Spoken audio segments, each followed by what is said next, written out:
Hola amigos, estamos aquí de nuevo en nuestro video podcast de Senki Kandoyo, una vez más con temas bastante interesantes, ¿verdad, Víctor? Sí, bueno, hoy vamos a hablar un poco de por qué hacer un buen karate lleva tiempo y no se puede aprender de forma rápida.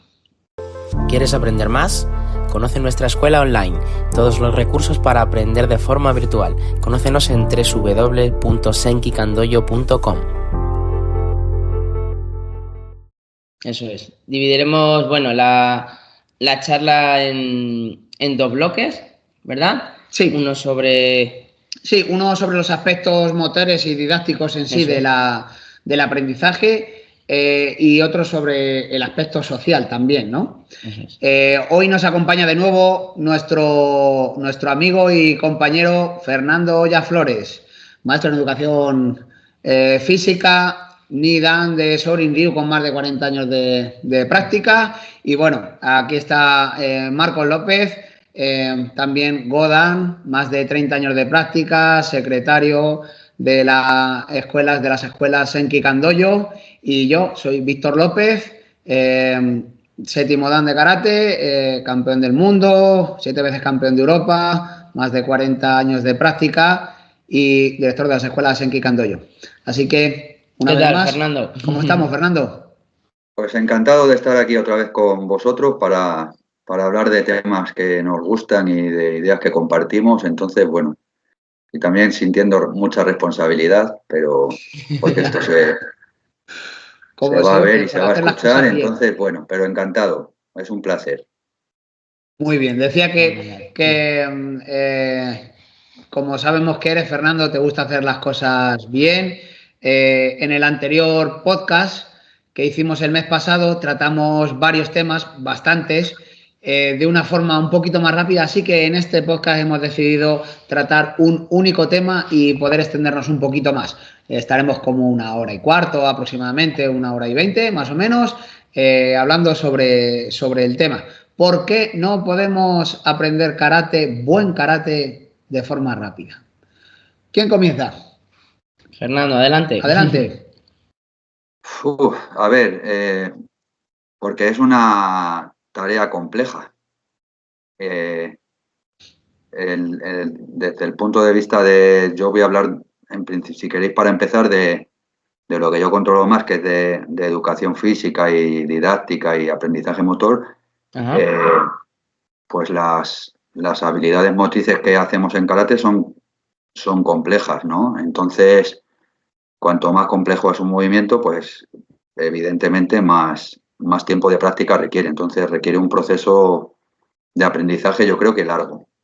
Luego, si queréis, pues vamos entrando un poco más en detalles más, digamos, más técnicos o más específicos, pero en principio por eso, porque son habilidades con cierto grado de complejidad. No digo que sean más que otros deportes o menos, pero bueno, dentro de los deportes o de las actividades físicas, pues tiene un componente de complejidad bastante exigente. No sé qué Hemos hablado en alguna ocasión, Fernando, no sé si lo comentábamos en el anterior podcast o en alguna de nuestras conversaciones, de nuestras muchas conversaciones, que si un niño era un niño de 7, 8 años de edad es capaz de hacer lo que hace un grado alto de karate y lo hace incluso hasta mejor,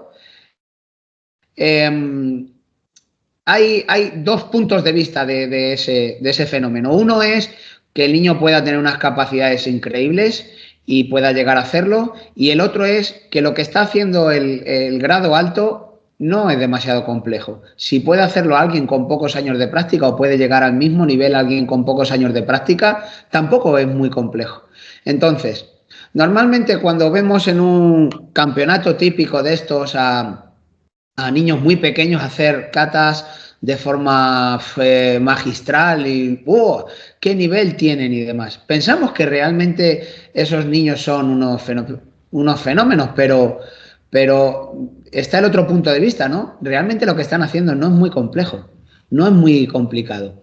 Hombre, teniendo en cuenta y partiendo de la base de que un niño en pleno desarrollo, es decir, hasta que se desarrolla por completo, está precisamente en eso, en proceso de desarrollo, si se considera que ha llegado a un punto límite o a un punto alto de una habilidad X, en este caso kata, es que ese kata, esa habilidad X, no es muy compleja de por sí, porque ese niño, por muy buenas capacidades, por muy buena genética que tenga, está en pleno desarrollo. Es decir, no ha llegado a su 100%. Claro, claro. Y aparte, bueno, a ver, habría que entrar también en el nivel de especialización y de práctica que tienen esos niños, que yo creo que ese es otro tema que habría que hablar incluso a niveles éticos de por qué se llega a ese nivel de ejecución en niños tan pequeños, que requiere muchas horas de práctica. Pero sí que luego es verdad que cuando son, a partir de cierto nivel de maduración neuromotriz de los niños, hay un periodo que se llama la edad de oro del aprendizaje motriz, porque digamos que el cuerpo que tienen es pequeño y el sistema nervioso, cuando alcanza un nivel de maduración muy alto, es capaz de gestionar ese cuerpo es cuando esa época que tienen los niños, que se mueven mucho, que tienen un gran nivel de energía, tienen mucha agilidad, son muy flexibles porque todavía no han pegado el estirón, digamos, y no han llegado al nivel de desarrollo muscular que ocurre en la adolescencia por la maduración hormonal. Y entonces, claro, en esa época los niños, digamos que tienen todas las condiciones para moverse de una forma muy eficaz. Y si luego tienen una capacidad de imitación buena y unos buenos modelos, pues en realidad lo que están haciendo es imitar. Otra cosa es que a nivel deportivo estén comprendiendo para qué sirve un kata o cuál es la funcionalidad del kata, etcétera. Que eso es una cosa que se debe alcanzar también con la madurez y con la edad, ¿no? Pero yo creo que el nivel de ejecución que consiguen los niños en esos campeonatos es precisamente por eso una mezcla de que están en un periodo de aprendizaje muy bueno y al mismo tiempo, pues, con una especialización temprana y con muchas horas de entrenamiento, alcanzan ese nivel de ejecución. Pero yo creo que no ocurre solo en el karate, ocurre en otros deportes. Y estamos hablando, claro, de una parte analítica del karate que sería el kata. Pero si vemos el kata como el karate como algo integral, algo más completo, como deporte de lucha, que tiene una parte técnica que sería el kata y la técnica individual, pero luego la parte del componente de combate o de lucha, digamos que sería la aplicación funcional de esos movimientos, efectivamente ahí es donde empezar. Yo creo que ahí es donde está la verdadera complejidad del karate. Yo creo que una persona con buen nivel de movilidad y de preparación física podría hacer en relativamente poco tiempo, puede aprender karate. Hacer un karate relativamente, no sé, tampoco muchos años, ¿no? Hacer, digamos, los tachi, un poco los uke, unas cuantas patadas. Bueno, una persona con muy buena preparación física sería capaz de hacer en muy poco tiempo la técnica de karate relativamente bien, correcto. Pero cuando hablamos de complejidad, yo me refiero luego ya a un enfoque más integral, o sea, como sistema de lucha, ¿no? Entonces ahí luego ya cuando metemos no solo la ejecución técnica, sino el enfrentamiento con otro oponente, la capacidad de percepción y de decisión, los otros componentes que hay de la habilidad motriz o del movimiento, ahí sí que empieza la verdadera complejidad, yo creo, vamos, en mi opinión. No sé cómo lo veis vosotros. Digo que es interesante el punto porque luego hay mucha gente y muchos maestros que se llenan la boca de decir kata es karate y karate es kata, ¿no? O kata wa karate des. O eso es lo que dicen, ¿no? Tú muestras tu karate por el kata, ¿no? Como si todo el karate fuera kata. Entonces, si estamos hablando de que un niño relativamente con 7, 8 años, con pocos años de práctica, puede mostrar un gran kata, un gran karate, es que estamos dotando al karate de un componente de sencillez elemental, no es complejo. La complejidad empieza cuando empiezas a pelear, cuando empiezas a luchar. Y hay otros deportes que se realizan desde pequeño, baloncesto, fútbol, en los que te enfrentas a otro adversario, a otro rival y demás, y hay ese componente también de tiempo, de rivalidad, de medirse con otro y demás, que son capaces de hacerlo. Pero, ¿cuál es el punto entonces en el que un niño no puede llegar a dominar algo en poco tiempo? A dominar algo como karate, o no debería. Y ya no estamos hablando siquiera del detrimento motriz en el que vivimos hoy día, en el que nos pasaba un caso. A Marcos y a mí lo hemos comentado en alguna ocasión. Estábamos dando una clase de karate en un colegio en vistas a promoción del karate para el tema de las olimpiadas y demás. Bueno, nos llamaron. Y nos pasó un caso. Nos citaban con ciertos cursos, sexto de primaria y quinto de primaria y demás. Había un muchacho que a simple vista, fisiológicamente, no tenía, no estaba gordito, no se movía, es decir, su fisionomía era alto además, pero estábamos saltando una colchoneta de 1 metro de ancho y el muchacho al saltar no era capaz de saltar la colchoneta. No era capaz de separar las piernas más de las rodillas.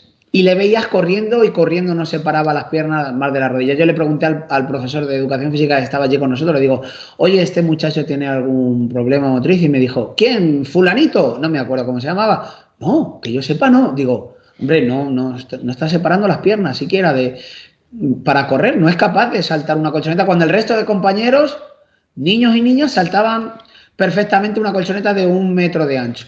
Y entonces le dije, me dirigí al muchacho y le dije, oye, tienes que intentar hacer algún deporte, ¿haces poco deporte o...? No, sí, hago deporte. Le dije, ¿qué haces de deporte? Bueno, pues hago boxeo. Digo, ¿haces boxeo? O sea, te pones ya unos guantes, pegas al saco, sí, pero lo de abrirte de piernas, es decir, lo de separar las piernas o pegar un acelerón por si acaso estás cruzando una carretera y te pilla un coche, digo, eso ya no. Digo, pues antes de ponerte unos guantes, ¿por qué no practicas un poco de flexibilidad, un poco de... Es decir, deberían enseñarnos eso, ¿no? Es decir, el gesto de saltar con los pies juntos, que es una capacidad que todavía encontramos en desarrollo con 3, 4 añitos. A partir de ahí se supone que un salto con los pies juntos o con los pies a la vez debe ser aparentemente fácil en un niño con un desarrollo motriz normal. Claro, tú has dicho antes, Fernando, bueno, un niño puede llegar a realizar bien con pocos años de práctica, pero estamos hablando de que a día de hoy un niño con buenas capacidades cada vez se ve menos. No, a ver, claro, porque el desarrollo motor es, según... Si nos ponemos a nivel teórico, es el resultado de la genética, de la maduración y de la práctica y de la experiencia. Y por las condiciones de vida que tenemos ahora y por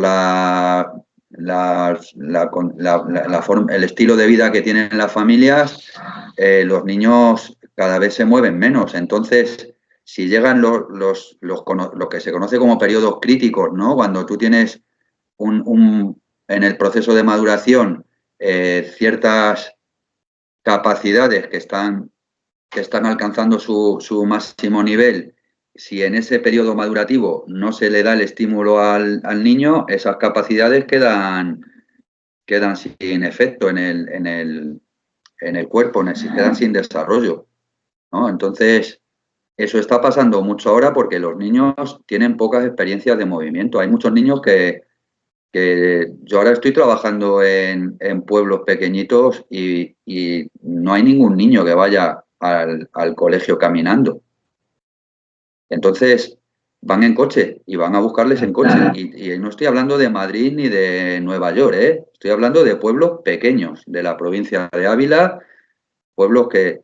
Y entonces al niño se le está privando de una experiencia de en el camino del colegio a casa y de casa al colegio, ir echando una carrera con otros niños, ir saltando, ir, yo qué sé, caminando por el bordillo de la acera en equilibrio, ¿no? Yo qué sé, cosas que hacíamos cuando éramos niños, que era experiencia motriz espontánea, y ahora no la tienen. Entonces, primero, hay niños, se ha polarizado mucho porque están esos niños que son niños sedentarios y que prácticamente no se mueven y luego llegan a casa y el ocio que tienen es con la PlayStation o con videojuegos y no se mueven, y están esos niños, y luego están en el otro polo los niños que tienen un padre manager que le está especializando, tiene un proyecto deportivo en su propio hijo y le está metiendo ahí un entrenamiento especializado. Claro, que ese es el niño que luego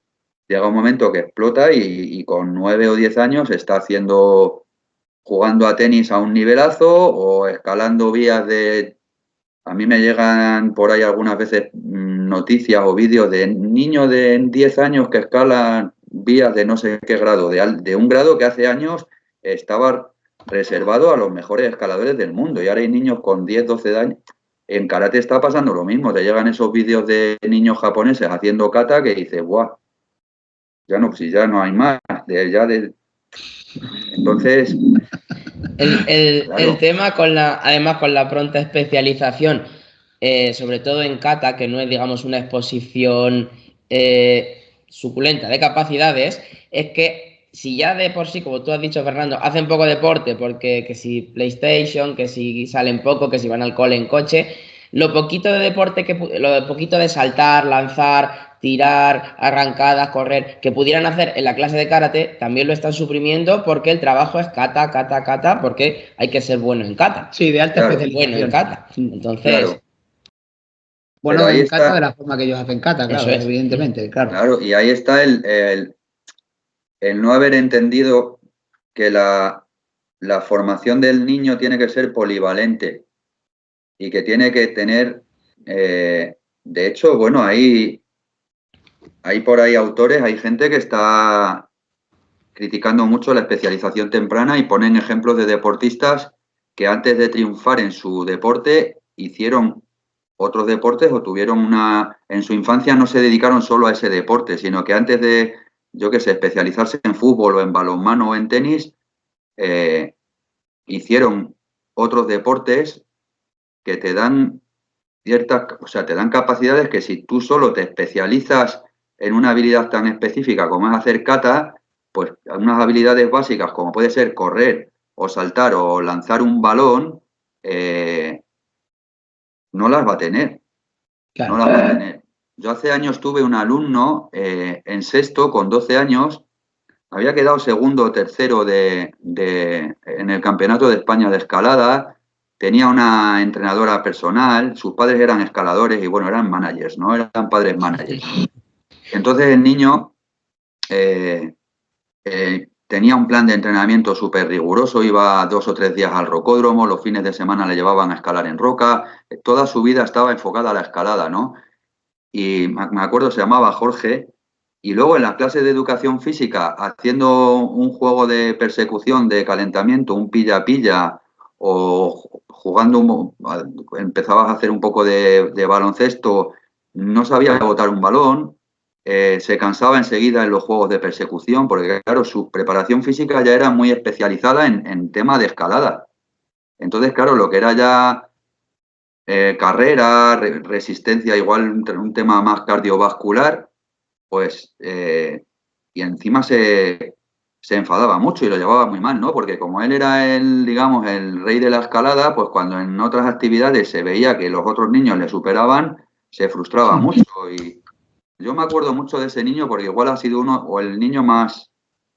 el caso más extremo que he tenido yo, ¿no? Y yo lo pensaba, digo, pero si este niño igual debería estar haciendo un poco de todo y menos escalada, porque está demasiado especializado y se está perdiendo otras cosas, ¿no? que incluso a lo mejor en el futuro, cuando sea escalador, pues le podrían venir bien para esa actividad. Pues eso también, eso está pasando yo creo que en todos los deportes, y en el karate se ve mucho, se ve mucho. Y luego socialmente, además, esos niños, que hablábamos también de que dedicaremos una parte, un bloque al tema social también, son de los que te sueltan lo de, no, es que no le gusta perder a mi hijo. Coño, ¿y al resto sí le gusta perder? A nadie le gusta perder. Lo que no sabe es perder. Enséñale a perder también, a que si se frustra por perder, a que gestione la frustración. Pero eso es lo que trae la pronta especialización, que el niño todavía no distingue, porque es un niño, o sea, hay lo que hablamos de los papas manager, no, quiero un adulto en miniatura, craso error.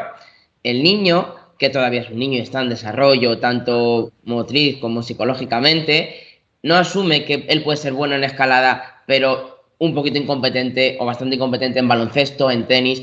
Él es bueno en escalada y por ende es bueno en todo. Entonces, en su mundo, él es muy bueno y ya está. Sí, pero luego, claro, no funciona así. Claro. Efectivamente. Es evidente, claro.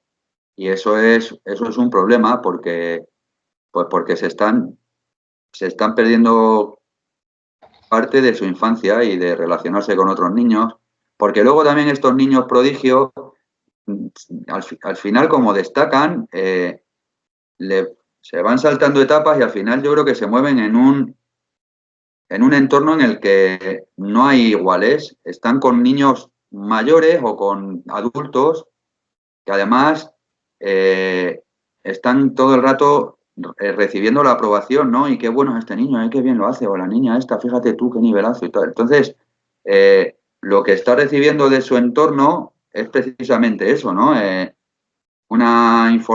Pues eso, mucha adulación, mucha admiración, y puede llegar a creerse que es superior a los demás, cuando a lo mejor, a lo mejor no, lo más seguro es que en otros aspectos de su vida, incluso a nivel académico, pues no va a tener ese rendimiento porque le está quitando horas al estudio, a estar con otros niños socializándose. Entonces, bueno, ahí el tema de la especialización temprana, que está muy extendido, yo creo que es un problema bastante serio y que habría que hacer ahí mucha tarea de educación y de divulgación, que no se está haciendo, claro, porque lo que mola es decir que el Carlos Alcaraz ha ganado Roland Garros o no sé qué con 16 años, o que ahora está el caso del futbolista del Barcelona, Lamine Yamal, que con 16 años está jugando ahí, o 17. Ha ganado la Copa de Europa con la selección, están con el Barça, o sea, yo qué sé. Yo tengo un sobrino de 16 años que le gusta el fútbol y claro, dice, si es que ese es como yo y está jugando con mis ídolos, ¿no? Claro. O sea, vamos a esa parte, Fernando, que es muy interesante. ¿Qué papel tienen los organismos oficiales, aparte de ya el mundo de los medios sociales y demás? ¿Qué papel tienen los organismos deportivos oficiales en esto? ¿Qué están fomentando y si están fomentando la práctica deportiva real o la especialización, incluso la pronta especialización y la competición? Yo tengo apuntados unos cuantos datos, necesitaría 5 minutillos para leerlos, pero ya enfocados en concreto al mundo del karate y más con lo que artículos que nos han mandado, Fernando, que hemos hablado en más ocasiones. Si me permitís, lo leo en un momento, solamente del mundo del karate, ¿vale? Mira, dice, evidentemente estos datos los he recogido y están actualizados a fecha, te lo digo exactamente, a 25/5 del 2023, del año pasado, ¿vale? Sí. Son datos recogidos en el histórico de licencias del Consejo Superior de Deportes. Son datos que están al público, ¿vale? Los puedes encontrar en internet, cualquiera los puede tener, ¿vale? Porque incluso ni a nivel federación he conseguido estos datos, ¿vale? Pero te cuento. Dice en karate, dice, hasta el año 1978 no comienza a figurar en el registro del Consejo Superior de Deportes el karate, porque hasta entonces no contaban licencias, con 27.311 licencias. La disciplina de karate se constituyó en 1968 dentro de la Federación Española de Judo y según describe la historia de la Real Federación Española de Karate hoy día en su página, dice, la cifra de licencias era entonces 65.000 federados. El Consejo Superior de Deportes registra en ese año 27.311. Alguno de los dos está mintiendo o alguno está hinchando un poco el número de licencias. Dice, la Federación Española dice 65.000 federados en el año en el que, 1978, en el año en el que la Federación Española de Karate se constituye y se separa de la Federación Española de Judo. Bueno, en el año 2023 el karate tiene 79.172 licencias, de las cuales 52.683 son de hombres y 26.489 son de mujeres, de un total de 1.388 clubes federados. Según los datos del Consejo Superior de Deportes, de la estadística del deporte federado por sexos, aproximadamente el 34% de las licencias de karate en 2023 son de mujeres. En el 2022 el karate obtiene 75.100 licencias, un 34,07% más que en 2021, ingresando así en el 12º puesto del ranking de los 15 deportes con más licencias en España. El karate está en el 12º puesto. Sí, había bajado, no sé si ha habido salió del ranking, es que lo leí en un artículo, ahora sigue, perdona que te interrumpa, Víctor. No te preocupes. Pero leí en un artículo que había, buscando más o menos información de este tipo, que había salido el karate y había vuelto a entrar. El karate y el judo sorprendentemente el judo también, y han vuelto a entrar. Y ahora te dejo acabar porque yo también ahí tengo mi teoría. Hay un paralelismo ahí.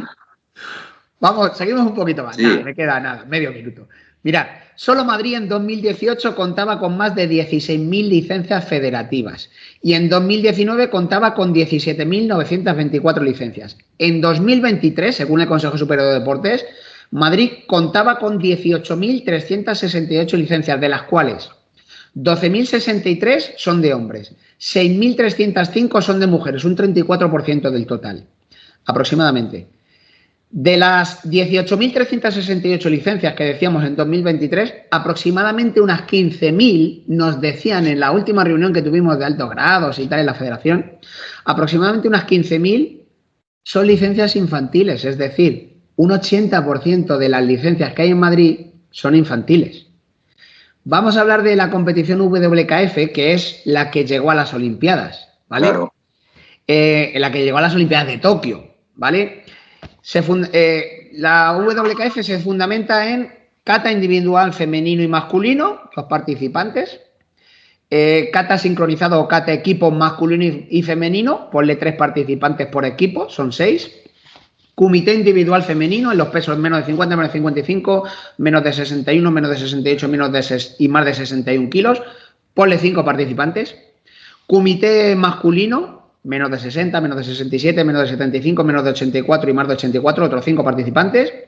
Comité femenino, 3 personas más 1 de reserva. Comité masculino por equipos, 5 personas más 2. Es decir, sin repetir a ningún componente, es decir, poniendo el caso en el que ningún componente repitiera a plaza, ¿vale? Y de que una selección nacional llevase a todos los componentes aquí en España, 29 competidores son los que llegan a la élite mundial. No te estoy diciendo ganan una medalla en un campeonato del mundo, no. Compiten con su selección nacional durante un año, 29 competidores. Entonces, de las 79.172 licencias en España en 2023, menos de un 0,03% llegaría a la élite del karate nacional en su país. Imaginad ya si hablamos de unas Olimpiadas que han ido 2. Han ido 2.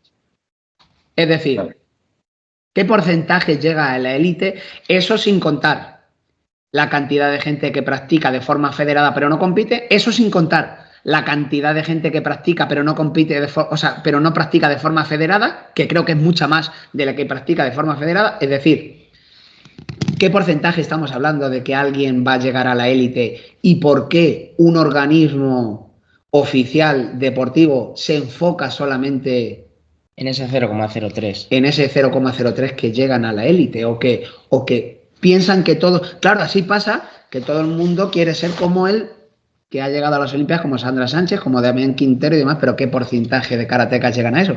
Eso sin poner la cantidad de niños que empiezan con pronta especialización y abandonan pronto a los 16, porque dicho por coach de élite, la vida activa de un competidor aproximadamente es los 10 años, en el mejor de los casos, unos 10 años o así. Si empiezan con 6, a los 10, con 6 a competir en la élite, con 8, a los 10, 16, 18 años han abandonado ya, cansados ya, retirados. Sí, sí, o sea, eso no solo está pasando en el karate, está pasando, las cifras son muy similares a otros deportes. Yo ayer no busqué específicamente datos de karate, pero estuve buscando por ahí de niños, qué porcentaje de niños llegan a la élite, así en general. De lo que más información encontré fue del fútbol y ha habido un aumento muy significativo de licencias en categorías inferiores de fútbol después de la victoria de España en el Mundial de 2010.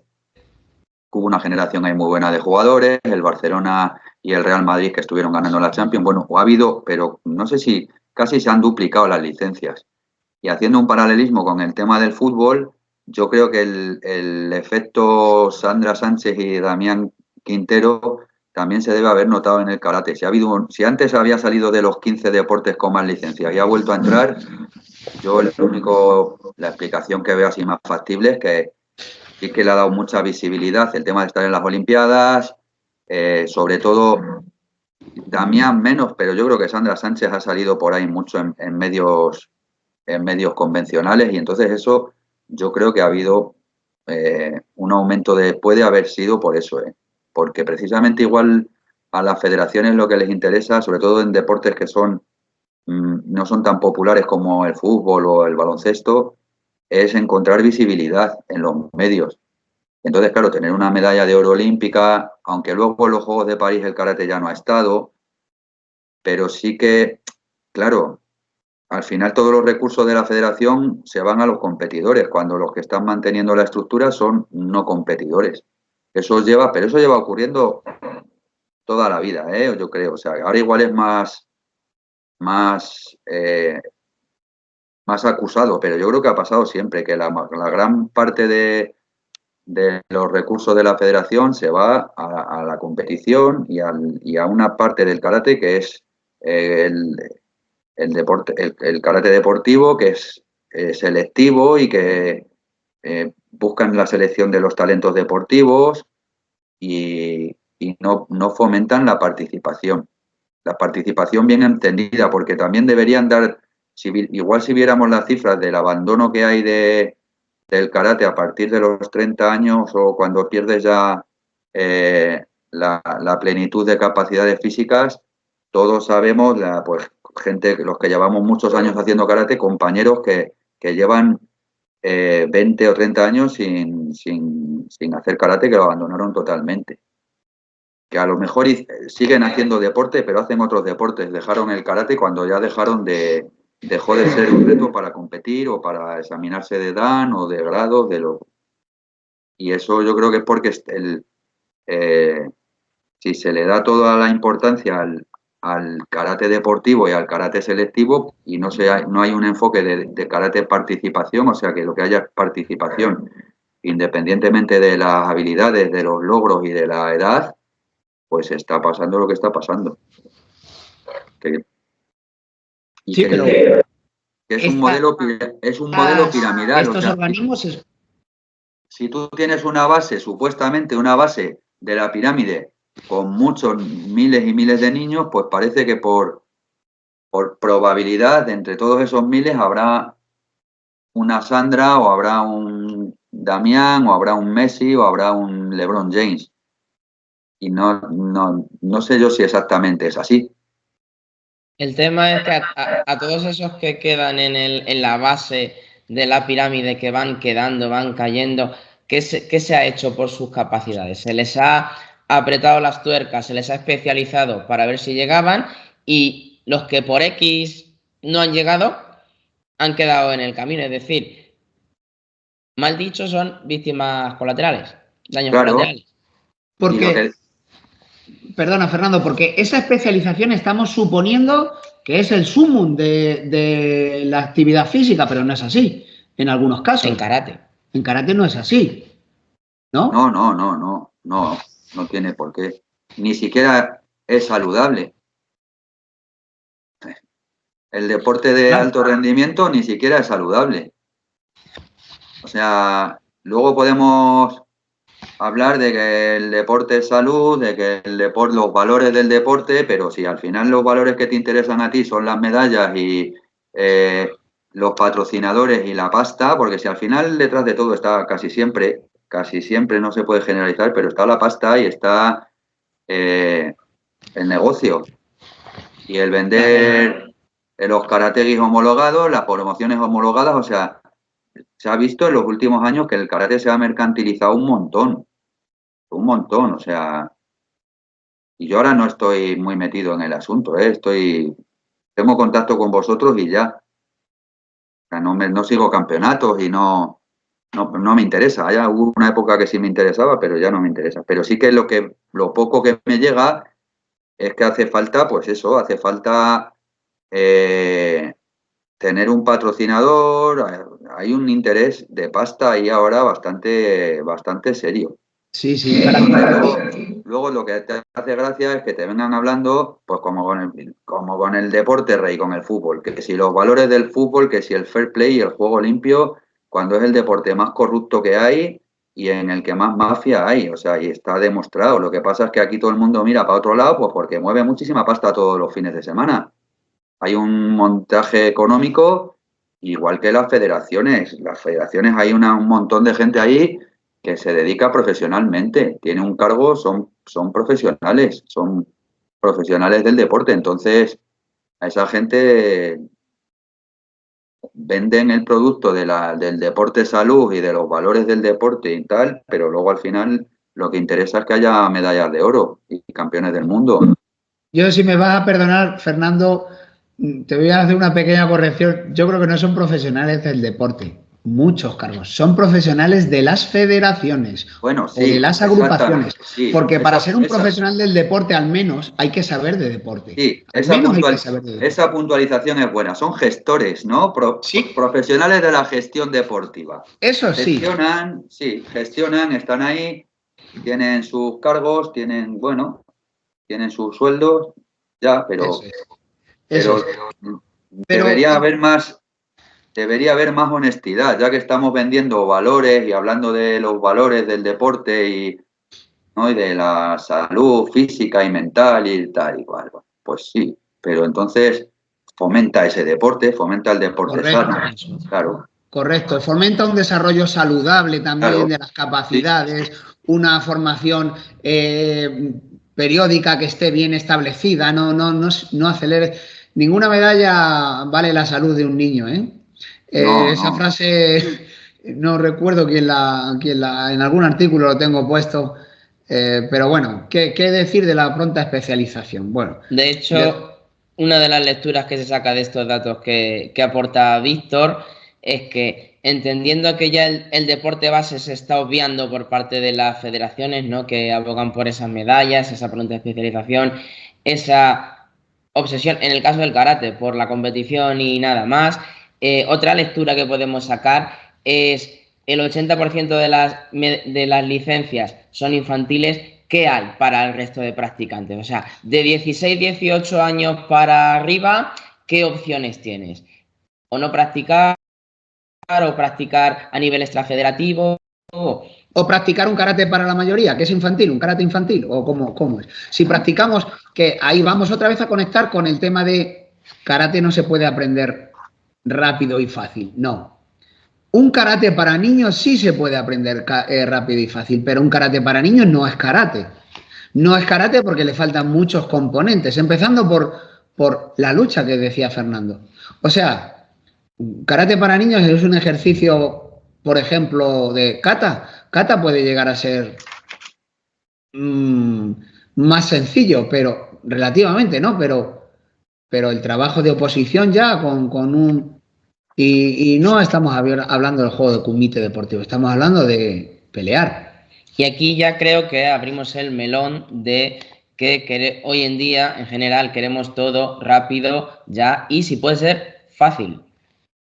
Claro, es que ahora mismo, luego está el tema de hacia dónde va la sociedad actual, en la que, por un lado, se está fomentando tanto la productividad, tenemos que ser súper productivos, producir mucho, o sea, como que tienes que... Está muy extendido eso, ¿no? Pues eso, ser muy productivo en tu trabajo, en tu tiempo libre tienes que estar siempre haciendo algo, pues también muy productivo. Cuando vas de vacaciones tienes que hacer turismo activo, ir a ver muchas cosas. O sea, estamos en esa sociedad y que luego hay mucho reconocimiento a los logros rápidos y a los éxitos rápidos, ¿no? Yo, por ejemplo, cuando ves estos programas de cocina para niños, el MasterChef Kids o la Eurovisión esta que hay para niños y tal, a mí me da dejar a los... ¿no? O sea, ves a niños actuando, lo que decía Marcos antes, que son adultos pequeños, o sea, ves a niños imitando y reproduciendo todos los estereotipos de los adultos, se ve como muy falso, muy artificial. Entonces, claro, como que hay que hacerlo todo muy rápido y ser muy bueno muy pronto y luego yo creo que si rascas un poco de la superficie esa no hay nada. No hay nada. Me gustaría a mí saber cuántos de esos niños van a acabar siendo grandes cocineros o van a acabar triunfando en el mundo de la música. Yo creo que luego, pues, el mundo este del espectáculo, el show business, es una máquina de quemar gente, o sea, de quemar a la gente. ¿Cuánta gente ya ni te acuerdas, ¿no? Que tuvieron su minuto de gloria pero es que ahora, yo creo que es ahora no llegan ni al minuto de gloria, son 10 segundos de gloria y que pase el siguiente y vamos quemando.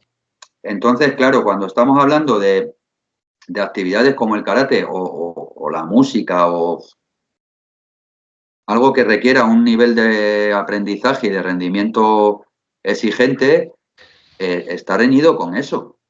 Está reñido, o sea, tiene que haber una pausa, tiene que haber una profundidad, no sé, yo es que, claro, ahora estamos en esa sociedad y el deporte igual es lo más exagerado, ¿no? Porque es que te están poniendo, pues eso, el niño o la niña precoz que está en tal deporte ganando medallas tal y cual.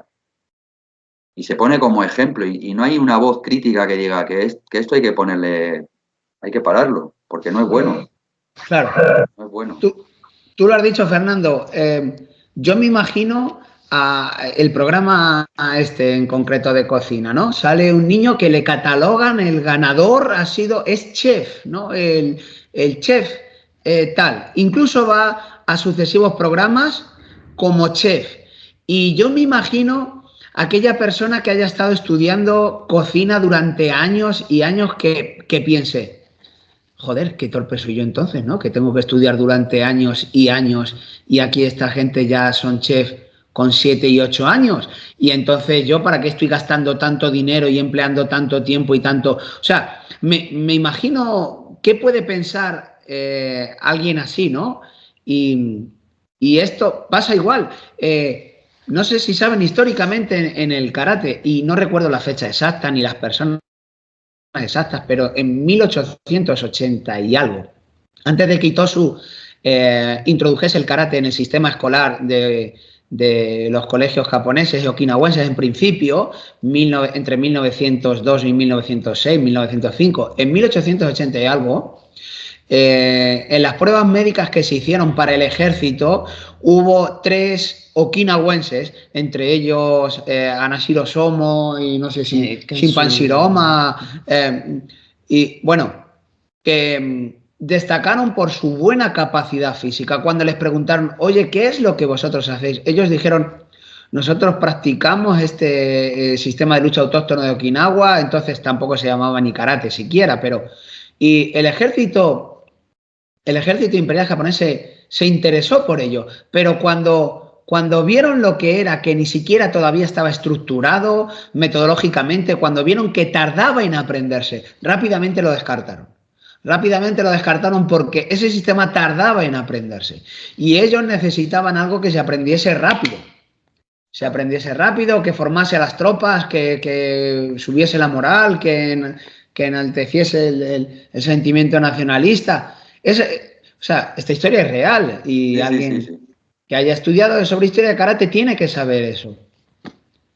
Claro. Karate no era un sistema que se aprendía fácil, no era un sistema que... Luego, después, cuando se llevó a Japón, sí se simplificó bastante, Claro.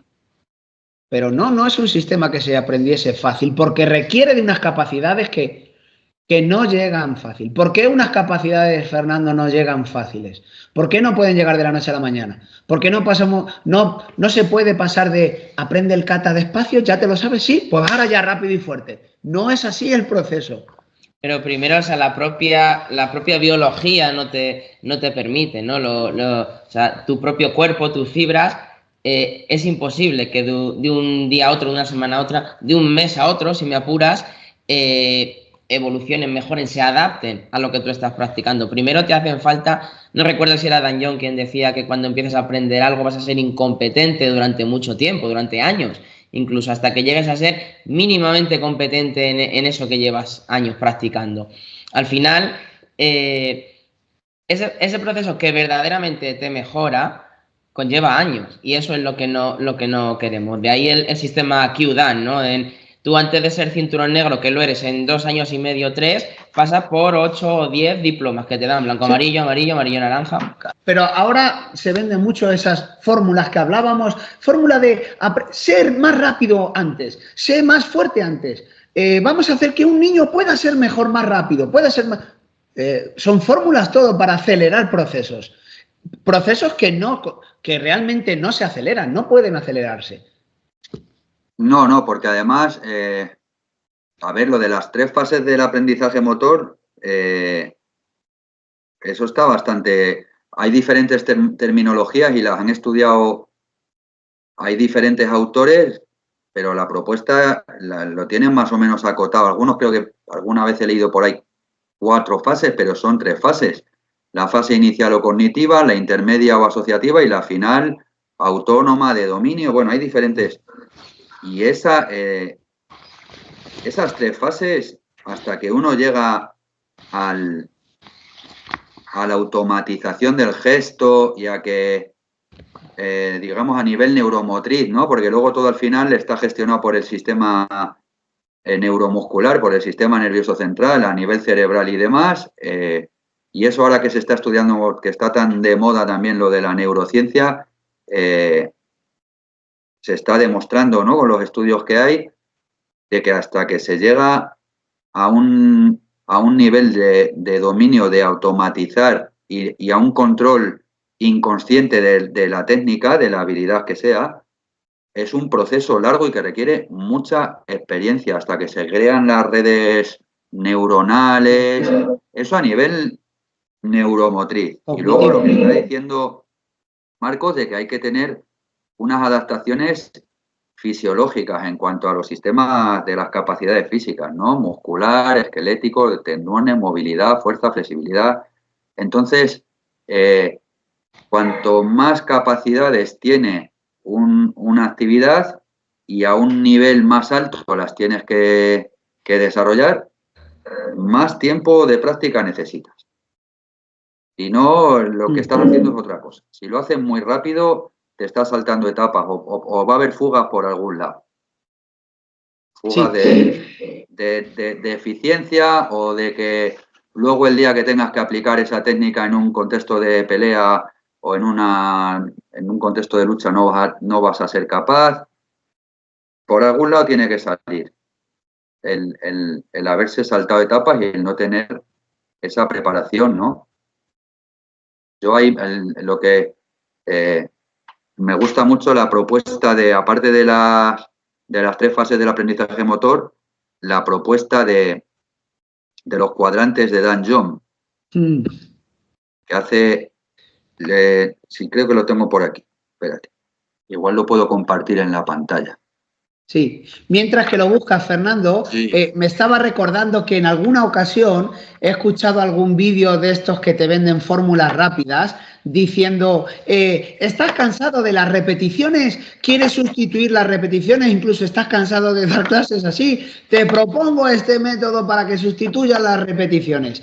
Entonces, estás quitando una importancia al proceso cognitivo y al proceso madurativo de las capacidades que se consiguen a través de esas repeticiones. Ahí lo tenemos, el cuadrante de Dan John. Claro, pues aquí esto es una idea muy sencilla, pero es súper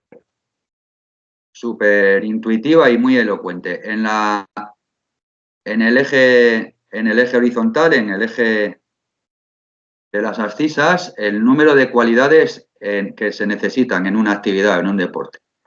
Y en el eje vertical de ordenadas, el nivel de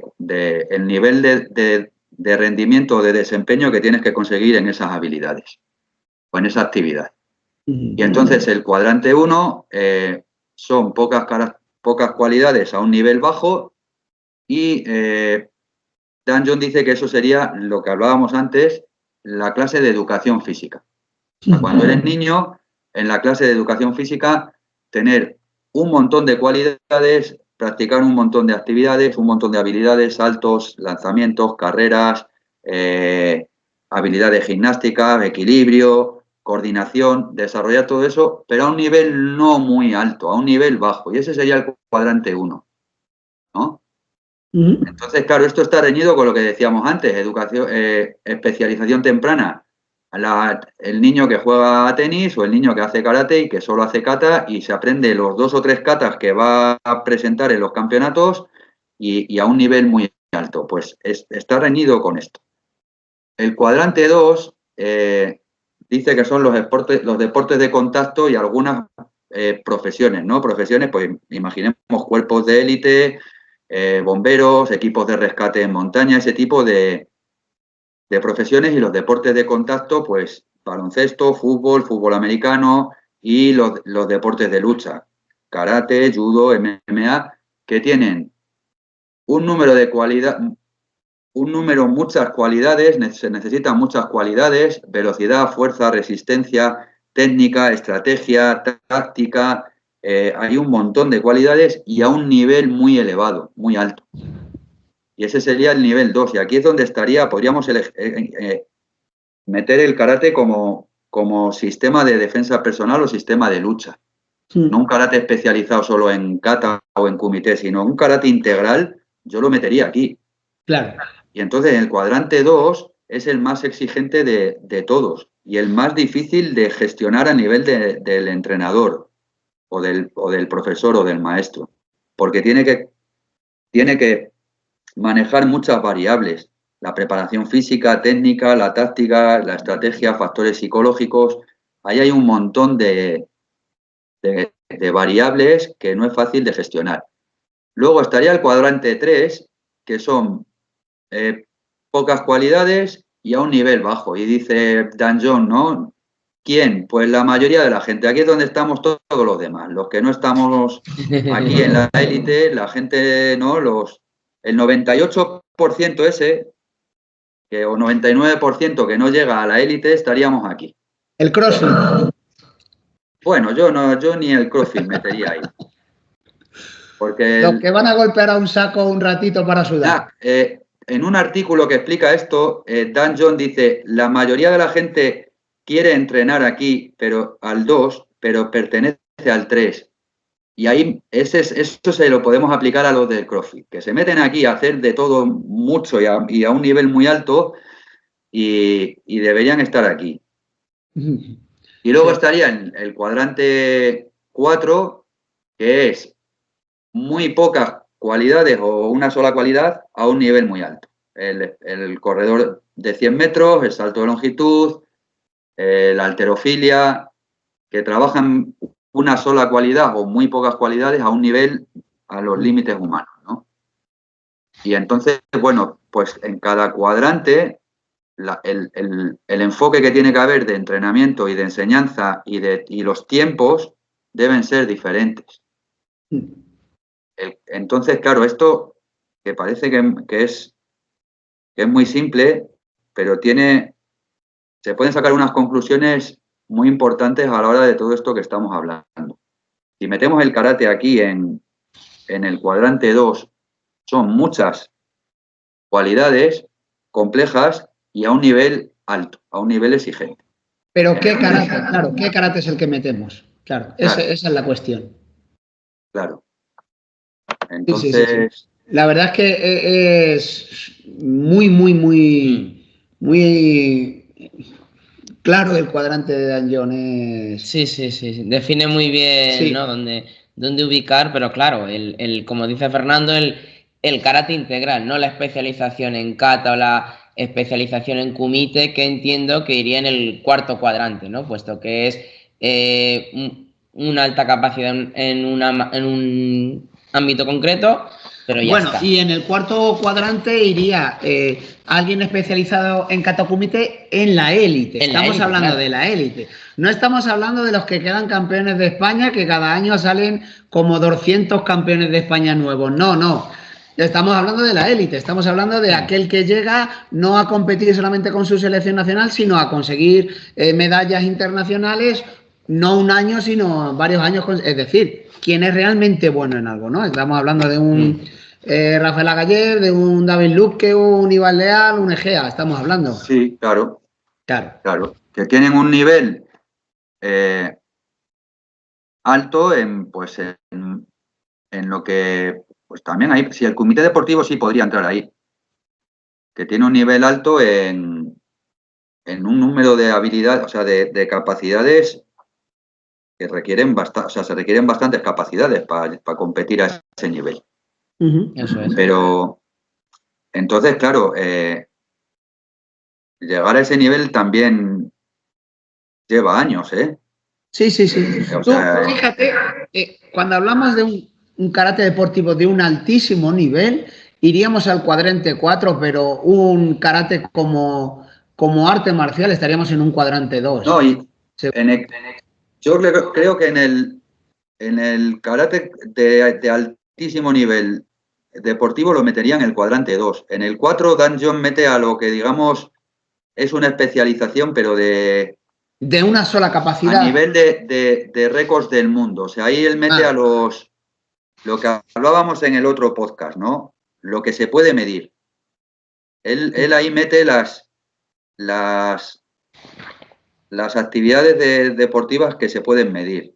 La halterofilia, o sea, llevar el rendimiento humano a los límites de levantar peso, de lanzar un peso o de competir con un tiempo o con una distancia. Luego, lo que él llama los collision sports, los deportes de contacto, son los deportes en los que hay oposición. Oposición contra un adversario y que genera una incertidumbre, lo que implica mecanismos de toma de decisiones. Un atleta o un corredor de 100 metros, en 9 segundos y pico que corren los de la élite, la única decisión que tienen que tomar es llegar a la meta antes que los otros. No hay tiempo a tomar decisiones tácticas. Igual en una maratón que se tiran 3 horas corriendo, ahí sí pueden jugar un poco con la táctica en la larga distancia. O un lanzador o un saltador de longitud, ahí no hay decisiones tácticas. Te toca levantar la barra, levantas la barra o no la levantas. Sin embargo, en los deportes que meten en el cuadrante 2... Un competidor de kata, perdona, Fernando. Un competidor de kata... ¿Dónde lo engloba? Yo lo meto igual en el nivel 4, o igual un gimnasta, ¿no? Haciendo un ejercicio en el límite de rendimiento, haciendo ese ejercicio, de la precisión técnica, hacerlo a la máxima velocidad, con la máxima... Yo creo que a lo mejor ahí, aunque no se pueda medir con un tiempo y sea más subjetivo, pero igual sí metería al competidor de kata en el 4. Es decir, hacer Kusanku de la forma más perfecta, que no hay nadie que lo haga mejor. De un ejercicio de 10.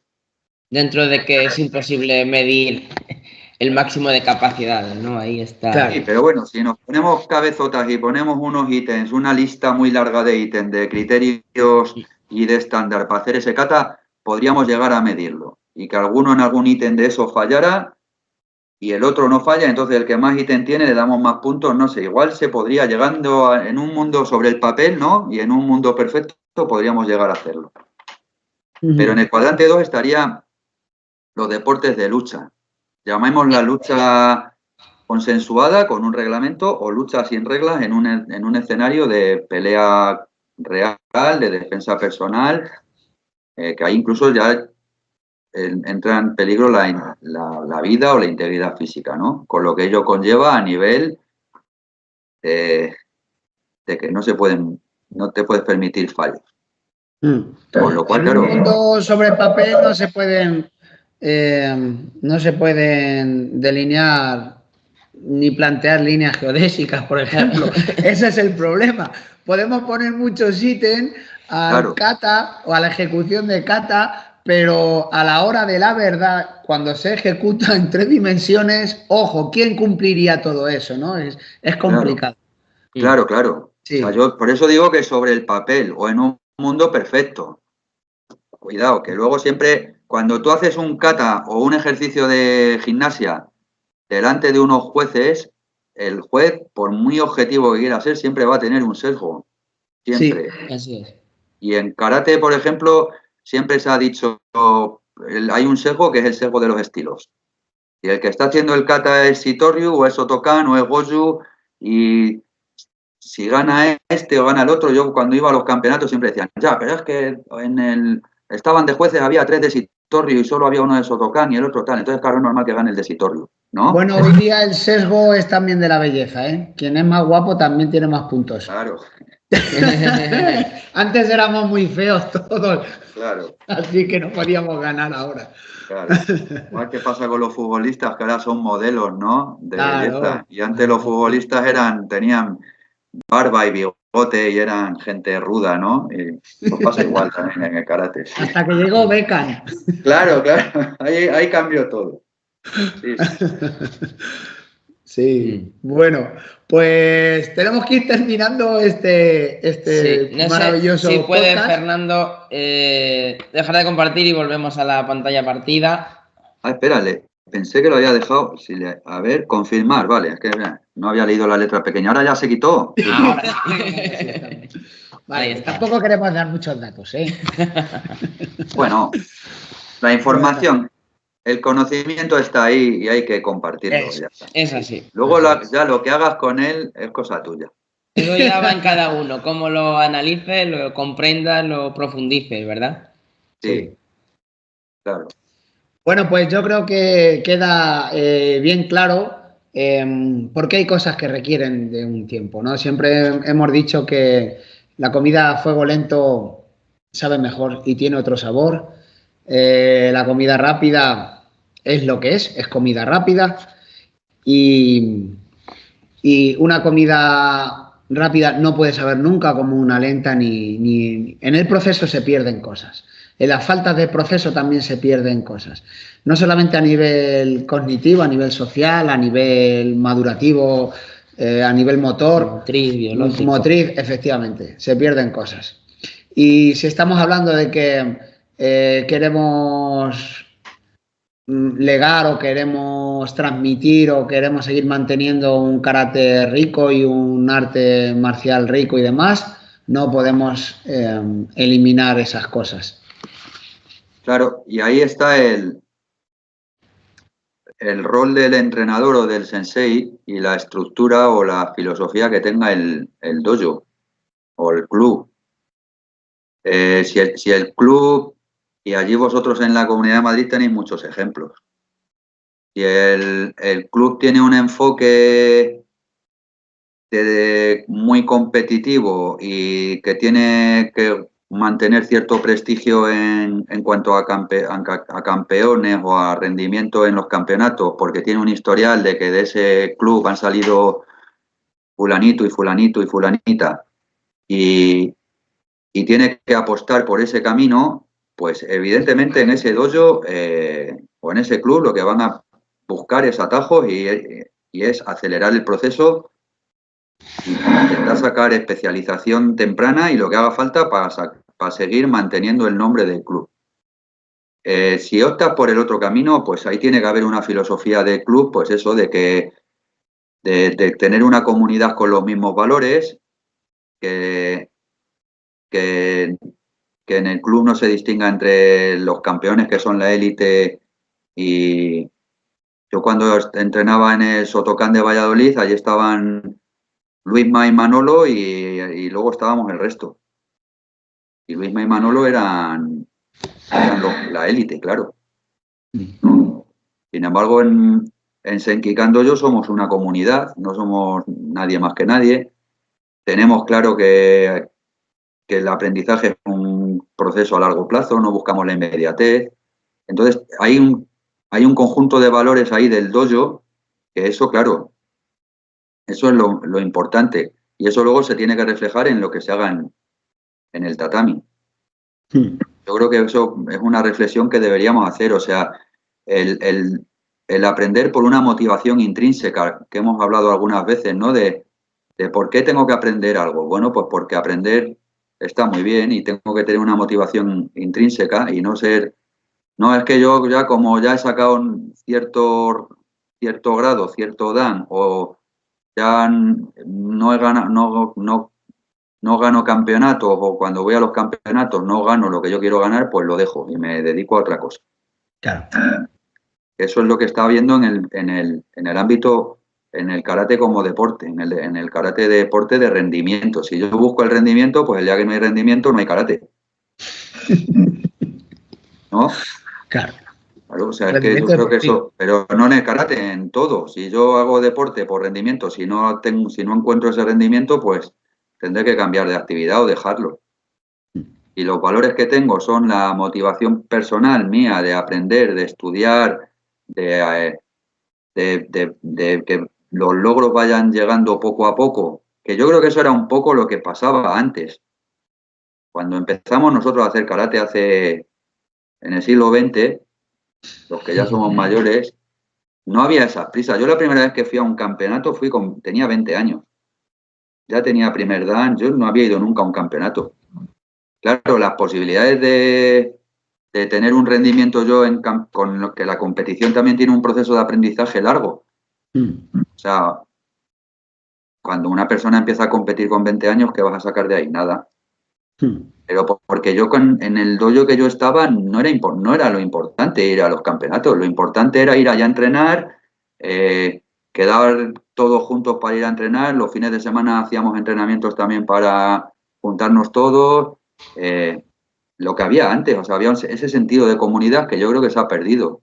Sí, y no solo eso, Fernando, estábamos hablando de chavales muy jóvenes de 7, 8 años que tienen unas capacidades físicas estupendas y demás, pero ¿y la cantidad de chavales que yo veo en campeonatos que tienen unas deficiencias físicas increíbles, haciendo katas con salto que no tienen ni capacidad para saltar porque no levantan un palmo del suelo, unas desalineaciones articulares increíbles, unas posiciones bajas forzadas que luego no son capaces ni de salir con rapidez porque no pueden moverse, no tienen una constitución física preparada para... O sea, por no hablar de todos los chavales que no tienen capacidades para hacer lo que están haciendo. Ya. Eso ya no te digo nada. Pues eso les está llevando allí a compararse para perder, porque la competición... No, pero la cuestión es que ganan incluso, bueno. Porque claro, estamos hablando de que ganan unos 200 por campeonato. Sí, ¿no? Sí. Campeones de España salen al año, no sé cuántos salen. Todo el mundo es campeón de España. Pero ganan en una comparación por lo bajo, es decir... Claro, se recorta por lo bajo. Claro, si nos ponemos a comparar en capacidades, un niño o niña que salte, que lance, que corra, que empuje, que traccione, tiene más capacidades que estos chicos que hacen supuestamente muy bien un kata. Joder, hablando de capacidades, tú conoces a mis hijos, a Hugo, por ejemplo. Sí. O sea, mi hijo pequeño Hugo portento de capacidades, está haciendo gimnasia. Puede hacer el deporte que quiera, Hugo. Yo le llevaba a hacer catas, no mucho, bueno, no le gustaba mucho, pero bueno, le llevaba a hacer catas y, joder, él ver ganar a uno que dice, pero si no está ni saltando, es que no levanta un palmo del suelo cuando salta. Y eso son capacidades, ¿eso qué es? O sea, lo que no está haciendo es el kata como el modelo que tienen que hacer, ¿no? Pero... Claro, pero Hugo, ¿qué ha hecho? Ha saltado, se ha colgado de una barra, ha dado volteretas, ha lanzado piedras. O sea, que no se me para ha hacer actividad física, piedras, pero claro. eso es. Sí. Entonces, bueno, es un asunto de enfoque y de tener una estructura o una filosofía de cómo afrontas tú el karate y la enseñanza del karate y ya está. Y evidentemente el mundo deportivo requiere sacrificar otras cosas. Y ya está. Estoy buscando por aquí un segundo. Al final es un poco hilando con el podcast anterior. Sabemos que personajes como Choki Motobu, Choi Miyagi, o sea, dicho por ellos, que iban a la playa a correr, a practicar, a levantar troncos, piedras, a hacer actividad física al final, ¿no? Y no porque fueran más trogloditas que nosotros, cogían troncos y nosotros ya es que tenemos unos sacos con agua, con tierra dentro, no, sino porque evidentemente hace falta una práctica de las capacidades en general, un entrenamiento general para luego poder hacer un entrenamiento, cerrar a un entrenamiento específico. Si nos cerramos al entrenamiento específico habiendo construido la base de barro, al final se nos cae el edificio. Claro, y bueno, y a lo mejor, como en aquellos años que estás hablando, Marcos, de Motobu y de Miyagi, no había competición, pues ellos también posiblemente buscaban el desarrollo personal, el conservar una cultura que habían heredado, la salud, porque Okinawa, bien sabido, es una de las zonas más longevas del mundo, ¿no? Entonces, parece ser que una de las cosas, aparte del estilo de vida que tienen y demás, es porque practican actividad física. Supongo que muchos la actividad física que practiquen haya sido el karate.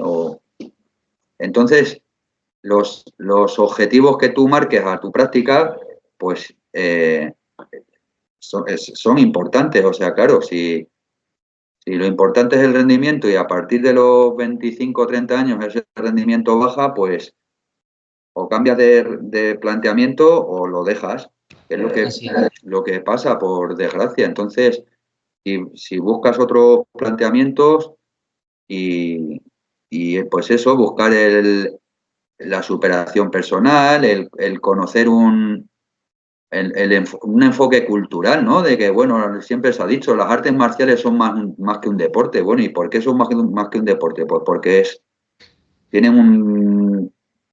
una herencia cultural que hemos recibido, ¿no? Eso es, un componente formativo. Un componente formativo, educativo, ¿no? Vamos a hablar de educación como entendida como perfeccionamiento de una persona, ¿no? Una persona que las cualidades personales las hace mejores. Eso es. Entonces, si ese es el enfoque, un enfoque, digamos, educativo, pues es karate para toda la vida. Y sí. Claro, porque es toda la vida para aprender. Yo alguna vez lo hemos dicho, tienes toda la vida para aprender.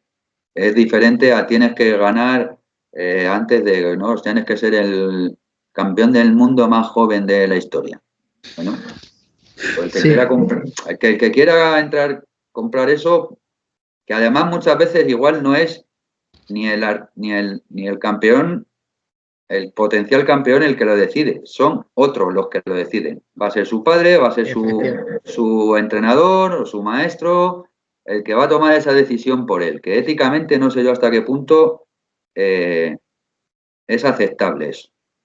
Cuando estamos hablando de niños, ¿no?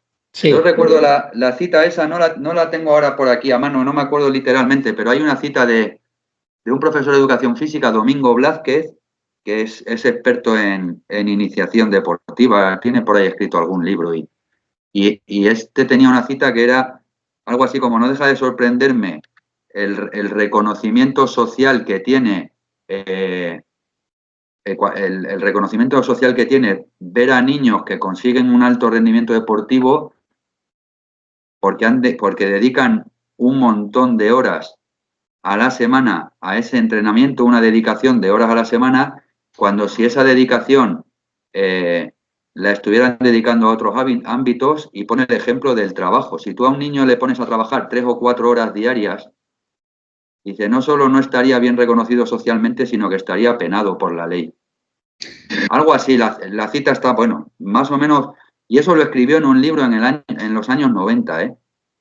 Ya ves.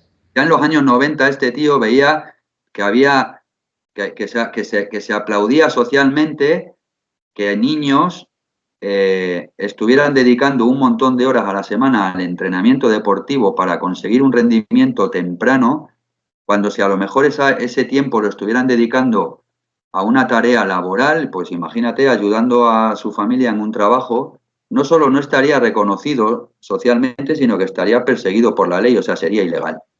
Claro. Pero en el mundo del deporte, pues eso se aplaude. Claro. Y entonces... Hablábamos antes, Fernando, de mis hijos, de Hugo y demás. Bien sabes tú de sobra, que los conoces bien, que no han sufrido ninguna especialización deportiva, no han sido campeones. No, ya lo sé, sí. En alguna ocasión, de los muchos deportes que han hecho y que seguirán haciendo porque les vuelve locos hacer el deporte, querían que entrenasen más horas y sus padres se negaron. Ya. Claro. Estamos hablando, ese es Hugo. No ha sido nunca campeón de karate, ¿eh? Ya. Ahí están, claro. Antonio y Hugo. Sí. Bueno, y ahí... No les ha hecho falta ser campeones tampoco, ¿eh? Estábamos hablando de eso, por presentarlos, que los hemos... Al final todo se reduce, entre comillas, a ser fuerte para ser útil, ¿no? Pero ser útil para el resto. Si tú estás especializado en algo, pero en lo demás eres incompetente, no eres muy útil. Por lo menos para el resto. Para ganar medallas y copas puede ser. Sí, mira, he encontrado, la tengo por aquí, la cita de Domingo Blázquez, que dice así, hoy en día es una práctica comúnmente aceptada que niños y niñas de muy corta edad, menos de 6 años en muchos casos, dediquen buena parte de su tiempo, buena parte de su vida al entrenamiento y a la actividad deportiva de alto nivel. Así, no es extraordinario observar dedicaciones diarias de bastante más de 3 y 4 horas de durísimo entrenamiento a tan cortas edades. No deja de llamar la atención que la sociedad acepte y aplauda estos tan altos niveles de dedicación y desgaste en edades tan tempranas. Niveles que, en caso de darse en el mundo laboral, estarían no solo unánimemente rechazados, sino incluso legalmente penados.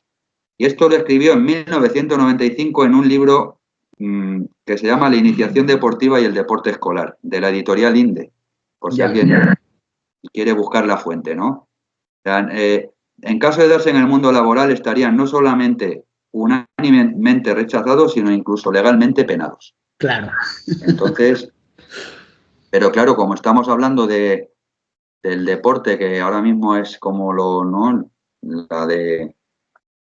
se ha convertido también en un símbolo de valores y tal, pero en el fondo es un mega negocio. La salud de los niños y la salud de las familias y los sacrificios que tiene que hacer una familia para que ese niño esté en la élite, de eso se habla poco. Sí. Y vosotros pues nada, que pregunten a los grandes campeones. Tengo por ahí algún escrito, pero es que además recordaba a Coral Bistuer, que fue también campeona, no sé si olímpica llegó a ser de taekwondo, ¿no? Sí. Sí, hablar de que a ella no le ayudó ningún organismo ni nada de eso hasta que ella no fue campeona. A ella le ayudó sus padres. Sus padres como todo, pero es que yo voy a mi caso.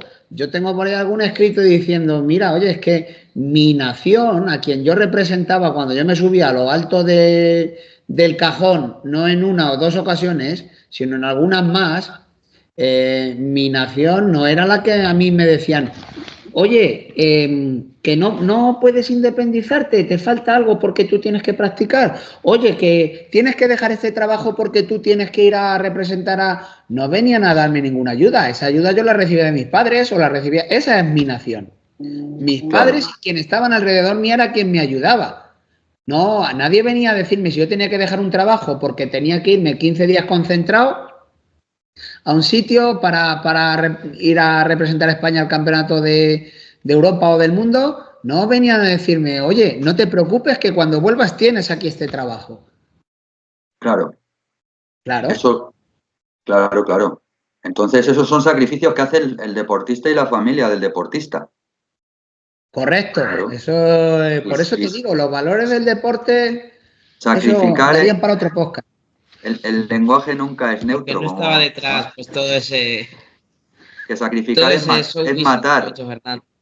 Sacrificar es matar. ¿Qué estás matando?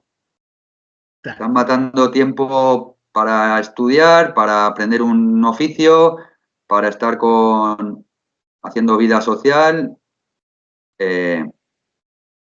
Y a algunos les sale bien y bueno, y en según qué deportes ganas mucha pasta y tienes el éxito social y demás, pero hay un montón de casos que no. Claro. Y entonces, bueno, hay que ser críticos, ¿eh? No vamos a cambiar nada porque nosotros somos... No, bueno, pero para eso estamos echando estos ratitos, ¿no? Claro, lo ponemos sobre la mesa, que es lo hay que ser críticos y ya está, y no pasa nada. Si esto no significa que luego no te guste ver a un atleta de élite, ¿no? Yo este año he estado flipando con los Juegos Olímpicos. Sí. Como espectador, no tengo ningún problema. O sea, yo disfruto, veo un partido de fútbol, Real Madrid-Barça, lo veo, o un partido de baloncesto de la NBA, ya. Lo que pasa es que estaría bien que hubiera un poco más de honestidad, sobre todo en los deportistas, en los periodistas deportivos y en los medios de comunicación, que se hablara un poco más de lo que hay detrás. Quitarle un poco todo ese halo, ¿no? De épica y tal, ¿no? Ahí también hay mucho sufrimiento y hay un lado oscuro y hay que ser críticos con eso y ya está. Sí. No pasa nada. Luego cada uno que elija. Y elija lo que quiere. A mi hijo le gusta mucho el fútbol y me tiene loco con el fútbol. Pero yo sé lo que hay. Y ya está. O sea, sé que el 0,5% de los niños que juegan a fútbol llegan a un equipo de primera división. De cada generación de niños que nacen un año, en España no llega a 50 los que llegan a debutar en primera división. Entonces yo estoy dispuesto yo a hacer ese sacrificio en la vida de mi hijo y en lo que repercute en la familia para jugar esa lotería, si es como jugar a la lotería. Correcto. Es que te toque el gordo. Sí. Este tema nos da para otro podcast, que haremos. Es así. Bueno, pues Víctor, Fernando, gracias por todo lo aportado. Sí, muchas gracias, Fernando. Sí. Como siempre se quedan cosas en el tintero, pero bueno, como tenemos tiempo, pues eso. Hablando de tiempo, pues ya le dedicaremos otro rato. Eso es. Y nada, y luego pues eso. Sí, mira, una que tenía aquí apuntada. Y esto sirve bien para cerrar. Que muchas de las cosas que estamos hablando son por el ego. Que eso no lo hemos tocado, el ego. ¿Cuánto de esto también no es por el ego, tanto de los deportistas como de los entrenadores y de la familia, de los padres, ¿no? Y me acuerdo cuando fuimos al dojo de Steve Lowe a Wigan, no sé si recordáis un cuadro que tenía a la entrada donde nos descalzábamos, que ponía "Leave your shoes and your ego here". Deja aquí tus zapatos y tu ego. Y tu ego. Y eso me parece un buen cierre. O sea, cuando entres al dojo, deja el ego fuera. Deja los zapatos Correcto, y el ego Totalmente. fuera. Eso es, pues aunque terminemos con ello, lo teníamos que haber puesto al principio. Para escuchar Sí. este podcast, deja tus zapatos y tu ego fuera. Sí, Deja sí, los sí. zapatos sí. y el ego fuera. Y entonces, Muy bueno. sí, el ego está detrás de todo. Sí. Así que bueno, También muy cierto. lo tocaremos en otro tema que da para otro hora y pico de charla, estoy seguro de ello. Bueno, señores, gracias de nuevo. Fernando, muchas gracias. a Y vosotros por darme esta oportunidad y porque es un placer hablar con vosotros siempre. Siempre. igual para Igual. nosotros. Ya lo sabes. Igual para nosotros. Y nada, nos vemos o escuchamos en el próximo podcast. ¿Vale? Chao. Chao, un Adiós. saludo.